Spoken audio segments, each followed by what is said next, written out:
As dusk settled, a group of Ukrainian soldiers stood in formation at the Novomoskovsky training ground in Dnipro province.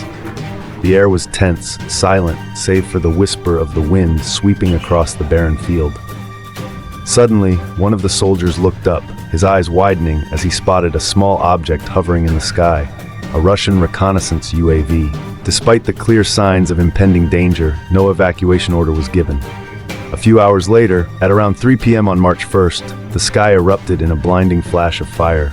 4 deafening explosions tore through the air, shattering the eerie silence of the training ground. A shockwave swept across the field, flinging soldiers backward. As the dust settled, weak cries for help echoed through the devastation. Bodies sprawled across the ground. "I was blown backward," recalled a survivor, a soldier with the alias Gutsul. "When I came to, I could only rush to help my comrades, but the scene before me was terrifying. There were no shelters, just shallow trenches filled with the wounded and the dead." The mother of another survivor recounted a phone call with her son. "I asked him if there was anywhere to hide when the airstrike warning sounded. He said no. No bunkers, no camouflage nets, just a shallow trench in the open field." Ukrainian media reported that the Novomoskovsky training ground had no air defense systems in place. Russian reconnaissance UAVs were able to freely roam, marking targets for the Iskander M missile strike with devastating precision.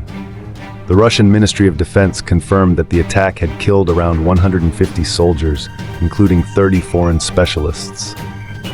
Meanwhile, Ukrainian sources reported lower casualties, with at least 32 dead and 153 wounded.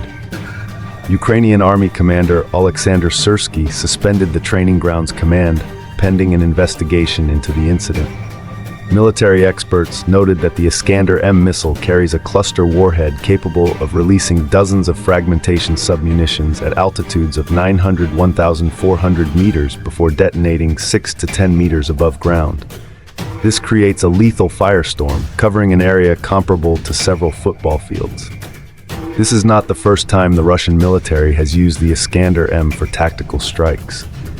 With its rapid response time and ability to penetrate defenses, this weapon has become a nightmare on the battlefield.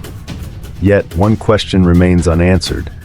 Why were Ukrainian soldiers not ordered to retreat upon spotting the UAV? Was this a tactical blunder or a deeper systemic failure? One thing is certain: the price paid for this mistake was far too high.